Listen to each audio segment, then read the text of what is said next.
이런 데이터가 있다고 했을 때 이제 이것을 통해서 우리는 어떤 클래스를 나누고 싶어 합니다. 다시 한번 보면 이런 것들이 들어와 있을 때 여기를 클래스라고 볼 수 있죠. 0번 클래스입니다. 자, 이것들이 들어와 있을 때 1번 클래스입니다. 이렇게 이 좌측에 있었던 이 번호가 바로 클래스라고 생각하셔도 됩니다. 그래서 이 클래스를 구분해내기 위해서 우리는 이 멀티노미널 나이브 베이스를 쓰게 되는데, 어떤 클래스에 소속이 되어 있을 때 term frequency, 어떤 용어의 빈도수 TF가 전부 다 더해지도록 만드는 것입니다. 결국에는 이것도 출현 빈도에 따라서 결정이 된다라고 생각할 수도 있는 겁니다. 분모 같은 경우에는 모든 용어 frequency의 등장이라고 생각하면 되고요. 그래서 전체적으로 몇 개의 단어들이 있었습니다. 그 중에 우리가 관심 있어 하는 그런 용어들의 빈도수를 분자해 놓고 가능도를 확인해 보는 거죠. 단어의 이 사이즈, 이것이 분모에 있게 됩니다. 그래서 이따가 계산을 직접 해보면 알 수 있는데요. 하나 예를 말씀드리겠습니다. 자, 이제 트레이닝 셋이 있고 테스트 셋이 있어서 훈련을 먼저 하고 그 훈련에 대해서 잘 되었는지 우리는 테스트를 해보게 될 건데요. 자, 트레이닝을 하게 될 첫 번째 문서는 다큐멘트 얘기입니다. 다큐멘트 첫 번째는 다음과 같은 워즈를 갖고 있습니다. Chinese, Beijing, Chinese라는 워즈 3개를 갖고 있는데 이것이 바로 차이나 클래스입니다 라고 우리는 정의 내렸습니다. 다음으로 두 번째 문서도 이런 단어 구성 갖고 있는데 역시나 차이나 클래스고요. 세 번째도 마찬가지로 이렇게 되고요. 네 번째 다큐멘트는 도쿄, 재팬, 이것이 포함되어 있는, 그리고 차이니스라는 단어가 포함되어 있는 것이 재팬이라고 클래스 구분합니다. 상상을 해보면 이런 것입니다. 요즘에 어떤 바이러스 때문에 중국 혹은 일본에 대한 뉴스가 굉장히 많이 나오잖아요. 그러면 이 뉴스가 과연 중국에 관련된 것일까? 아니면 일본에 관련된 것일까? 이것을 우리가 분류하고 싶다고 하겠습니다. 그 클래스 구분을 하는 태스크인 겁니다. 그랬을 때 만약 5번째 문서가 이렇게 중국이란 단어가 3번 나오고 도쿄와 재팬이 2개가 나왔습니다. 그럼 이거는 중국이라고 분류를 해야 될까? 일본이라고 분류를 해야 될까? 이런 고민에 빠지게 되는 거죠. 앞서 말씀드렸던 이런 수식을 가지고 한번 풀어내보겠습니다. 자, 아까 보여드렸던 이 문제지를 보시고 여기서 이 위쪽에 이런 테이블을 만들어내는 것, 백업 워즈를 해내는 것이 바로 이 문제풀이의 핵심입니다. 여기서 문제풀이에 들어가기 전에 앞서 설명한 것과 헷갈리지 않도록 한 번 더 짚고 넘어야 될 부분이 있습니다. 그것이 바로 좌측에는 1, 2, 3, 4, 5번의 문서 번호가 있고 우측에 클래스가 나눠져 있는 것인데요. 아까 한 문장에 대해서 그것을 각각의 클래스로 볼 수도 있다고 말씀드렸었는데, 그것은 지금처럼 묶어서 어떤 특징들을 가졌을 때 클래스다 라고 지정하기 전에 하나하나를 클래스로 놓을 수 있다는 가능성을 말씀드린 것이고요. 이번에는 각 문서에 대해서 따로따로 매기는 것이 아니라 몇 개의 문서들의 특징을 잡아서 클래스 하나로 카테고리화 해놨기 때문에 이 클래스에 대해서 우리는 확률을 구하고자 하는 것입니다. 여기서 집중해야 할 점은 우리가 테스트하려고 하는 문장 성분, 그 문서 5번의 D5의 문장 성분들만이 우리 관찰 대상이라는 겁니다. 그래서 이 D5에는 차이니스가 하나, 둘, 3번 나오고요. 도쿄가 한 번, 재팬이 한 번 나왔습니다. 그래서 우리가 prior, 사전 probability, 확률을 곱해주는 likelihood가 이 5개의 워드에 대해서 구해지게 되는데요. 다시 한번 말하면 우리가 D5가 차이나 클래스에 속할 확률을 구하고 싶은 것이기 때문에 차이나 클래스 조건 하에 차이니스, 도쿄, 재팬의 그런 likelihood를 서로 곱해주는 것으로 우리가 원하는 부분을 도출해낼 수 있는 것입니다. 계산 결과를 확인해 보시겠습니다.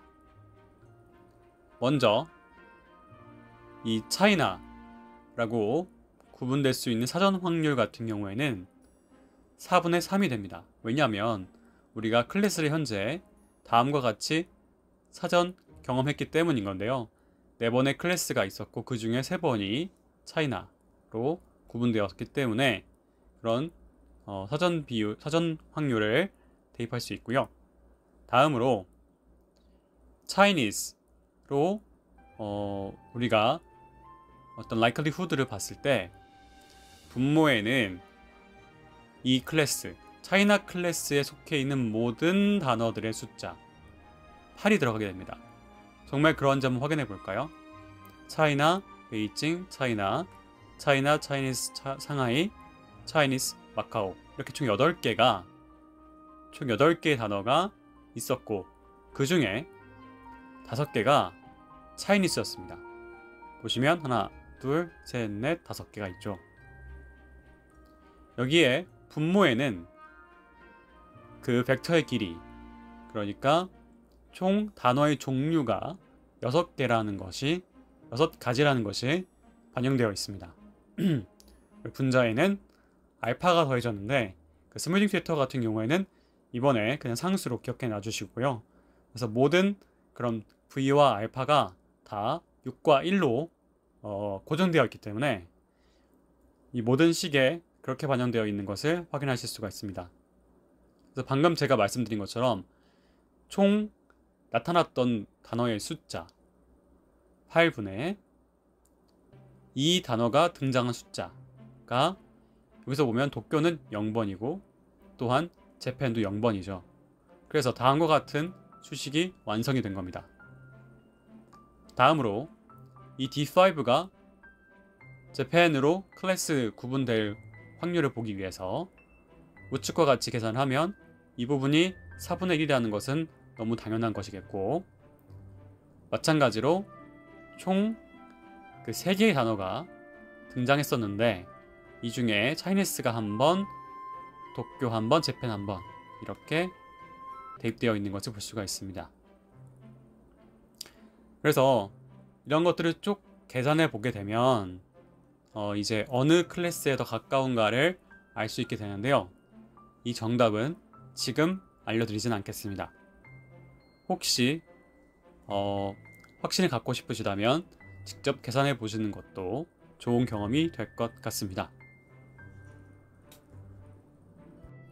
자, 이제 다시 이 영화 평점 추정 방법에 대해서 나이브 베이지안 클래시파이어를 이렇게 사용했었고, 그때 리얼 밸류에 대해서 가우시안, 카테고리 밸류에 대해서 다음과 같이 멀티노미널을 사용했다는 것에 대해서 조금 더 아까 전에는 조금 막연했다면 지금은 더 와닿으셨을 거라고 생각합니다. 이처럼 우리가 처음에는 조금 어색하고 조금 배울 게 많아 보이지만 하나하나 들여다보면 결국 우리가 활용할 수 있는 좋은 기술로 바뀌어갈 것입니다. 다양한 머신러닝 기법들과 함께 코드들과 함께 직접 확인을 해보면 더 어떻게 잘 활용할 수 있겠다 하는 감이 오게 되지 않으실까 이렇게 생각을 합니다. 사실 지난 강의를 함께 해주신 분들의 집중 지속 시간을 확인할 수가 있었는데요. 유튜브에서 말이죠. 거기서 보면 꾸준히 함께 해주신 분들이 한 25% 정도 되십니다. 총 강의를 본 분이 한 100분 정도 된다고 쳤을 때 그 중에 한 20분, 30분 정도가 되신 거죠. 이 영상을 끝까지 집중하셨다면 추후에 어떤 영역에 있어서 적어도 제가 알려드린 지식 범위 안에서는 20% 이내가 되실 수 있다는 겁니다. 머신러닝에 관심이 있어서 클릭한 사람들 중에서도 그리고 수업을 듣는 사람들 중에서도 20% 이내가 될 수 있다는 것. 이 부분을 견제해 가시면 이 수업 이전에 흥미가 없다. 내가 아직 그런 상위권에 도달할 수는 없을 것 같다. 라고 어떤 두려움이 있었다면 그 부분을 극복하는 계기가 되셨으면 좋겠습니다. 아쉽게도 평균적으로 집중 지속 시간은 한 3분에서 4분 정도 되는 것으로 알려져 있는데요. 이게 강의치고는 그렇게 높은 편이 아니라고 생각합니다. 그래서 제가 조금 더 재밌게 만들 수 있도록 노력해 보겠습니다. 그럼 오늘 시간을 마치도록 하겠습니다. 먼저 조금이라도 도움이 되었길 바랍니다. 그리고 함께 해주셔서 고맙습니다. 오늘도 힘나는 하루 되셨으면 좋겠습니다.